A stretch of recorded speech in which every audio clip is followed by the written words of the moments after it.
All right, it's time to stir the pot just a little bit. Today, I will be reacting to my favorite handpicked, hottest takes in the Reddit credit card community. These are real people sharing their real opinions about what's really the truth in the credit card game. Now, this is going to be fun because there are some widespread opinions in here that are held in such high regard that have little to no merit whatsoever from people who know what they're talking about.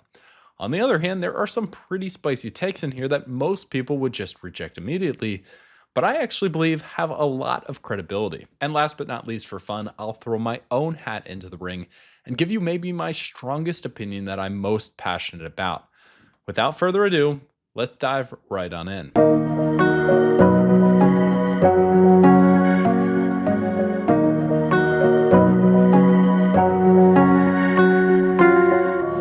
So here's how this will go. I'll share the take, give you my direct reaction, and share the truth meter score.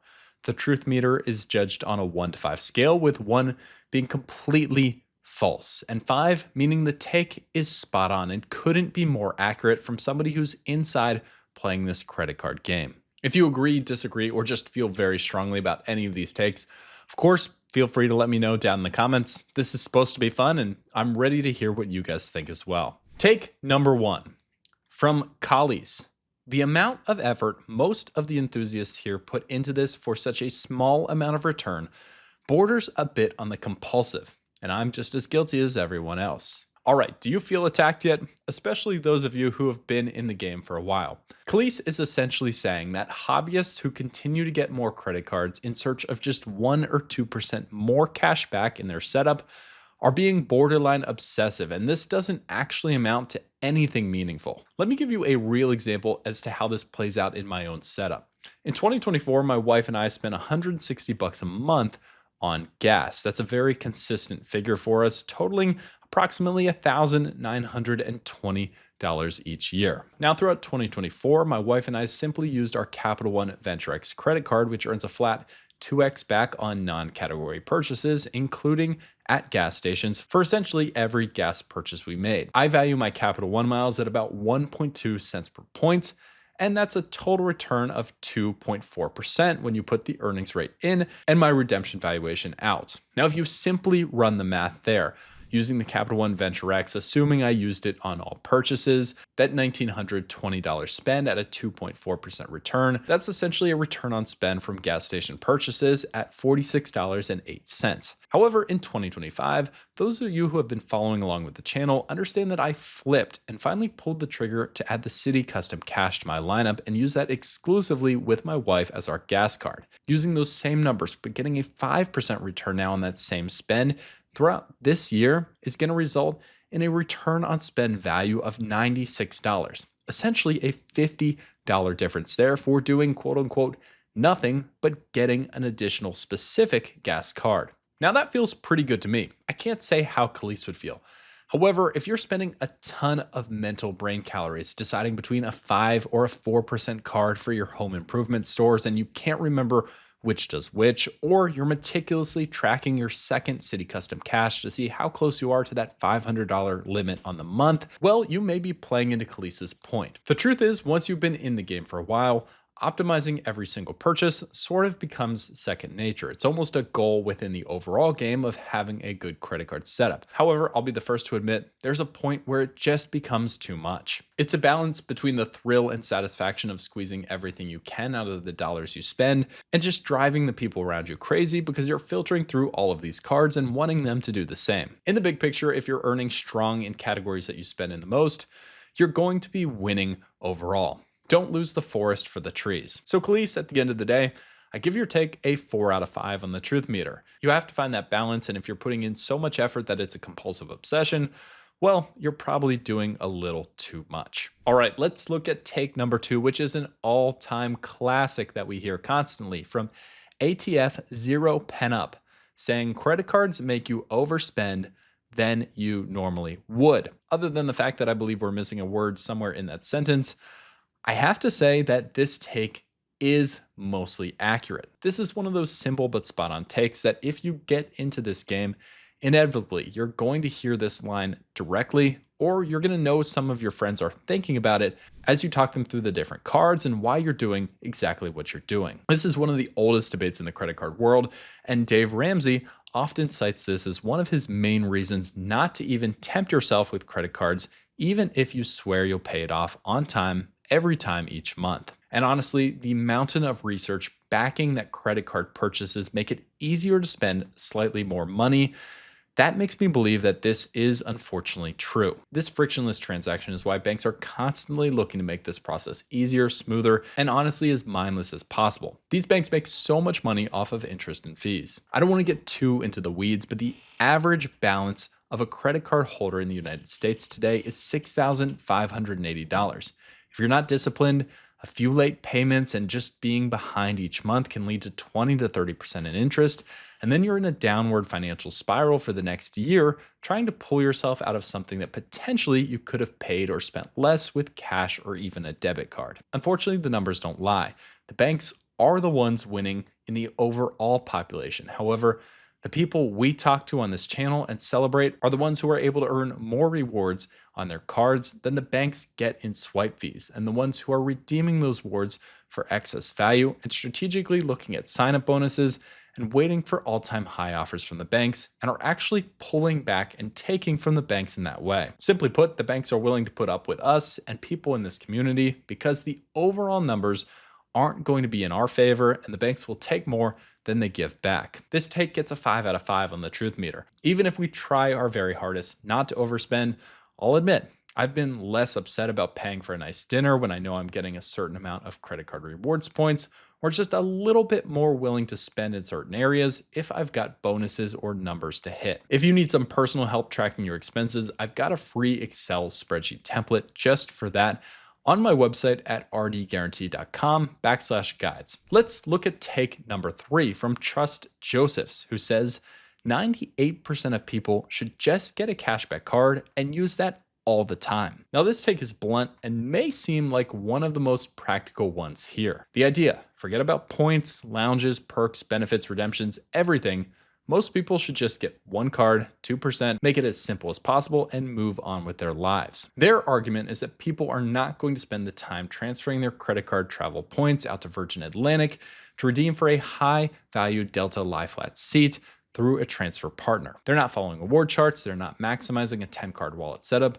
They just need to simplify it, take the 2%, and not worry about all the troubles of doing everything else. However, one of the most common misconceptions I see in this community is that people believe you need to be doing all of that mumbo jumbo I just explained to actually get value and win in this game. I fundamentally believe that is not true. You do not have to know how to play this game at the top level to still get massive value from a simple travel setup. My first credit card redemption, I bungled terribly. I got a Southwest card at a low sign-up bonus, didn't know how to redeem those miles for great value, and still only spent $69 on a card and got over $500 in free flights. And now it's time for a special take within a take. Ultra Moki says that most people playing the points game should focus on sign-up bonuses, and optimizing spend with multiple cards provides only marginal returns unless you're in the top 25% or so of spenders. I think Ultramoki hits this out of the park. I recommend that if you just get started in the game, the value of the sign-up bonuses, and even if you don't optimize those correctly,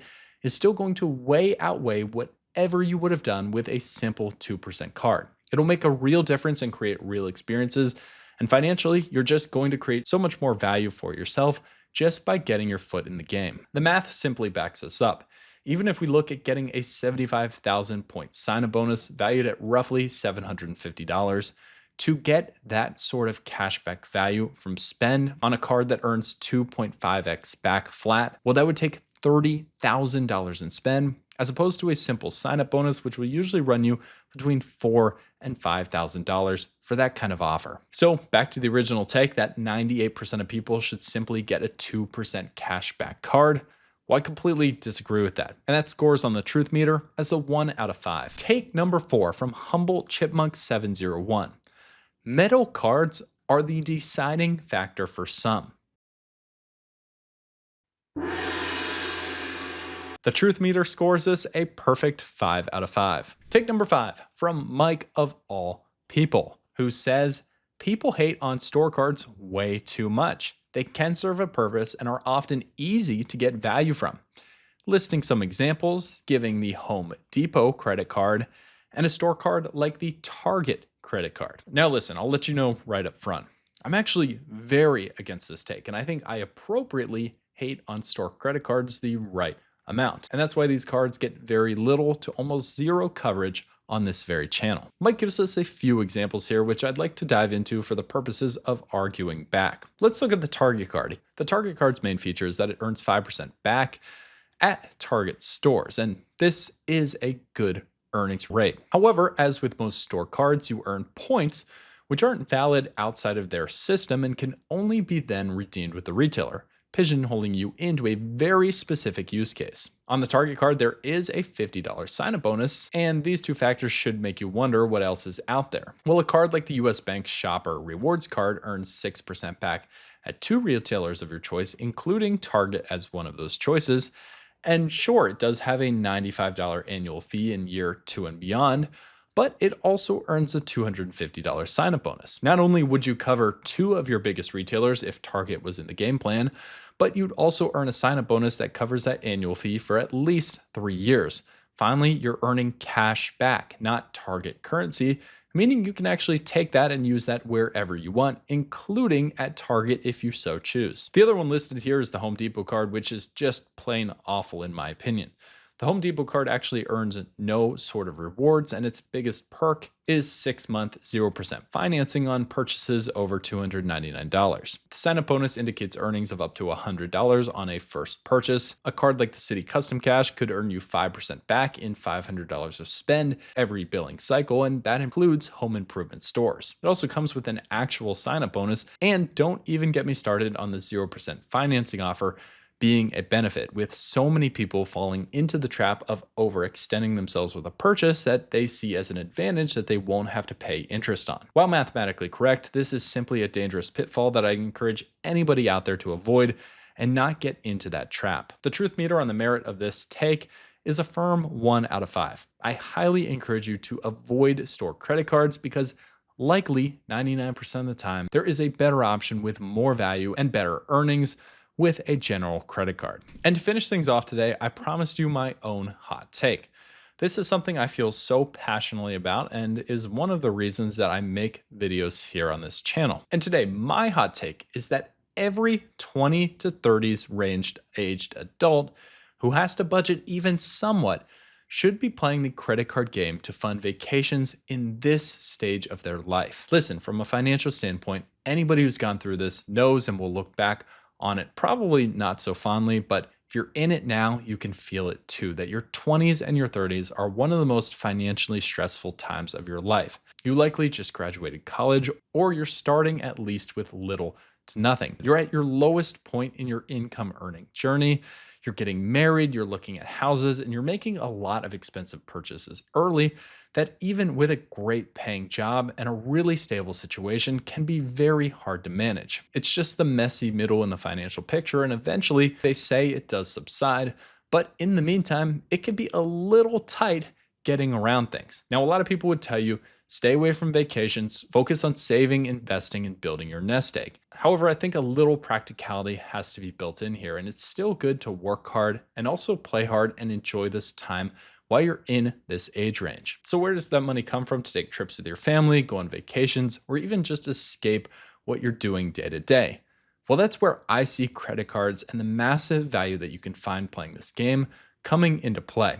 The difference it can make between alleviating a full vacation purchase price from your budget to either cut it in half, cut it by more than that, or make it completely free, that could be a complete game changer. I think anybody who's gone through this sees the value, experience the cool experiences that most people don't get to until they're much better off financially, and they kind of took a calculated shortcut by playing this game the right way to be able to do that themselves. It's exactly how my wife and I used Chase points transferred to Hyatt to create an unbelievable experience at a resort that we never would have had a chance of staying at if we had to pay cash price. It almost felt too good to be true, and that's why I spend a lot of time talking about different techniques and strategies to make this happen in your own world. Now, of course, anybody at any stage in their life could make a great use out of this. But I'd say specifically for those in their 20s and 30s when the financial stress can be the highest, I think this is a great way to make some really cool memories and still be very responsible with your money's purpose. All right,